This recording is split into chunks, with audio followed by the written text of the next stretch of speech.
आइए मित्रों, अब हम विश्व मैत्री अभियान की अगली कड़ी प्रारंभ कर रहे हैं। आप सभी को मालूम है कि कर्म का सिद्धांत जो है ना, वो बदला नहीं जा सकता। कर्म का फल भुगतना पड़ता है, वो तो निश्चित बात है सभी को। लेकिन हाँ, एक बात है, जैसे कर्म का फल भुगतना पड़ता है, वैसे आप कर्म को बदल भी सकते हो। अगर आपने बदलना सीख लिया, अगर ये शिक्षा आपके जीवन में आ गई और ये गुरु चाबी अगर आपको मिल गई, भाई साहब, अपने उस कर्म को बदल कर आप कहीं से कहीं पहुंच सकते हो, कहीं उच्च स्थान पर विराजमान हो सकते हो। लेकिन ये बदलने का तरीका तो जानकारी में आना चाहिए। तो है इनके साथ, जैसे कर्म फल का सिद्धांत है, भुगतना पड़ेगा, वैसा कर्म फल का एक सिद्धांत ये ही है कि आप बदलकर उस फल को दूर कर सकते हैं। समझ गए इस बात को? तो आइए, हम क्या बदल सकते हैं? अपने आचार विचार, न जाने कैसे के दोष दुर्गुण, वो सब को निकाल बार करके अच्छे गुण को धारण कर सकते हैं, अच्छे कर्म कर सकते हैं और दुष्कर्मों से बच सकते हैं। तो कर्म का फल तो निश्चित बदल गया, निश्चित ये होता है। अच्छा, ये जो बुराइयां हैं, ये दोष दुर्गुण है, कोई बाहर से नहीं आती, सब अंदर से आती है। अपने मनोवृत्ति में सब बैठी है। एक बार क्या हुआ भाई साहब कि हम बैठे थे, वहाँ एक महिला आई। हमने उस महिला को पूछा, अरे आप कहाँ से आई, कहाँ रहती हो, क्या नाम है? अरे हमने उसकी जानकारी लेके सब पूछ लिया। उसने कहा, मैं दुर्बुद्धि हूँ। अच्छा, आप दुर्बुद्धि हो? हाँ। कहाँ रहती हो? उन्होंने कहा, और खेल से कहा, मैं मस्तिष्क में रहती हूँ। अच्छा, मस्तिष्क आपका निवास स्थान है दुर्बुद्धि का? ओहो, बहुत बढ़िया। अच्छा, बहुत खुशी हुई आपकी जानकर। अच्छा, इतनी बात हुई, वो चली गई। थोड़ी देर में दूसरी महिला आई, उनको भी हमने पूछ लिया, अरे आप कौन हो जी? इन्हें कहा, मैं सद्बुद्धि। अच्छा, सद्बुद्धि जी, आप कहाँ रहती हो? उन्होंने कहा, मस्तिष्क में। अरे क्या बात करते हो, मस्तिष्क में तो दुर्बुद्धि रहती है, आप वहाँ रहती हो? उन्होंने कहा, देखो भाई साहब, जब ये दुर्बुद्धि जो है ना, ये बाहर निकल जाती है घूमने के लिए, तो इसी के स्तर में मैं छिप जाती हूँ, सद्बुद्धि। और जब मैं बाहर जाती हूँ तो वो घुस जाती है। एक ही स्थान पर हम दोनों रहते हैं। अब समझ में आई कि क्या बात है। एक ही स्थान पर रहने वाले बार बार जो बाहर निकलता है तो दूसरी बात हो जाती है, अब वो निकलती है तो फिर दूसरी बात हो जाती है। सद्बुद्धि और दुर्बुद्धि मनुष्य के मस्तिष्क में एक जगह पर रहती है। जब मनुष्य मगज में से दुर्बुद्धि निकल जाती है तो सद्बुद्धि निवास करती है, और सद्बुद्धि निकल जाती है तो दुर्बुद्धि बसती है भाई साहब। तो ये दोनों है, आप किसको बाहर निकाल देना चाहते हो वो तो आपके मनोवृत्ति पर आधारित है। आप चाहे तो सद्बुद्धि को रखो, दुर्बुद्धि को निकाल दो।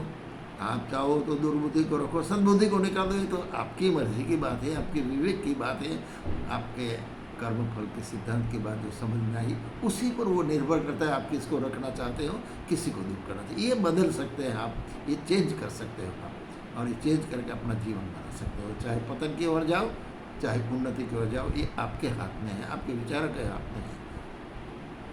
तो ये बात तो आपने बता दी। एक बार क्या हुआ भाई साहब कि एक सेनापति ने सुना कि यहाँ एक दार्शनिक आया है। उन्होंने सोचा, थोड़ा दार्शनिक को मिलते हैं, कुछ पूछ लेते हैं, जरूरी बातें। सेनापति को ये जिज्ञासा हुई, वो वहाँ चला गया इनकी परीक्षा करने। दार्शनिक बैठा था मस्ती से, वहाँ सेनापति गया, प्रणाम किया और पूछा, मैं एक काम के लिए आया हूँ आपके पास। अच्छा, बताइए आपको क्या काम है? उनका, मेरे मन में एक जिज्ञासा, एक प्रश्न है, उसका समाधान नहीं होता कि ये स्वर्ग क्या होता है और ये नर्क क्या होता है। स्वर्ग या नर्क, वो मैं जानना चाहता हूँ आपसे। आप तो बहुत दार्शनिक हो, आप तो मुझे सही उत्तर दोगे। दार्शनिक है, कोई बात नहीं। अच्छा भाई साहब, आप क्या करते हो? मैं सेनापति हूँ। अरे आप सेनापति जैसे तो दिखते नहीं, कोई सैनिक जैसी आपकी सूरत है। हाँ, आपको देखकर कोई नहीं कहेगा कि सेनापति है। देखिए देखिए, आपका मुंह तो देखिए। सेनापति को तो गुस्सा लग गया, इनका इंसल्ट हुआ, दार्शनिक ने इंसल्ट कर दिया कि सैनिक जैसा भी नहीं लगता, मैं तो सेनापति हूँ। ये जो अहम था गुस्सा में आ गया। अरे भाई साहब, गुस्सा में आकर उसने तलवार निकाल ली मारने के लिए दार्शनिक को। जैसे उसने तलवार निकाली वैसे दार्शनिक ने कहा, देखिए देखिए, ये नरक का द्वार खुला, ये है नरक। और जैसा दार्शनिक ने वैसा कहा, ये है नरक, और इसकी समझ में आ गया। सेनापति कोई सामान्य होता है, तुरंत बात को समझ जाते हैं। वो समझ गया, अरे मेरी गलती हो गई, मैंने इन दार्शनिक पर गुस्सा कर दिया। उन्हें दो हाथ जोड़ के माफ़ी मांगी, महाराज श्री मुझे माफ़ करिए, मैं गुस्से में आ गया, न जाने आपको क्या क्या कह दिया, मैं क्षमा चाहता हूँ आपकी। तब दार्शनिक ने कहा, आपके दूसरे प्रश्न का उत्तर भी मिल गया आपको। उन्होंने कहा, कैसी बात करते हो? अरे मैंने आपको ये कहा कि आप सैनिक जैसे नहीं, सेनापति जैसे नहीं दिखते हो, तो आपको गुस्सा आ गया, आपने मुझे मारने के लिए तलवार निकाली, ये है नरक का द्वार। लेकिन जैसे आपके मन में पश्चाताप हुआ, आपकी समझ शक्ति वापस लौटी, आपने सोचा कि मैंने गलत किया और आपने मेरे से माफ़ी मांगी, ये है स्वर्ग। भाई साहब, किसी की गलती को माफ़ करना क्या स्वर्ग नहीं है? लेकिन हम तो बस गुस्से पे गुस्सा, गुस्से पे एक गलती कर ली, दूसरी गलती, तीसरी गई, हैवान हो हैवान। अगर इंसान बनना चाहते हो तो गलतियों को माफ़ करना सीखो। गलती तो हर इंसान से होती है, लेकिन इसको जो माफ़ करते हैं वही इंसान होते हैं। पर गलती पे गलती जो करते रहते हैं वो तो हैवान होते हैं। तो ये स्वर्ग और नरक की तुलना उसको बताई। सेनापति बहुत प्रसन्न हो गया, प्रणाम करके वो वापस चला गया। भाई साहब, हमारे जीवन में हम अगर हमारा जीवन जो नारकीय बनाना चाहते हो तो बना सकते हो, आराम से बना सकते हो।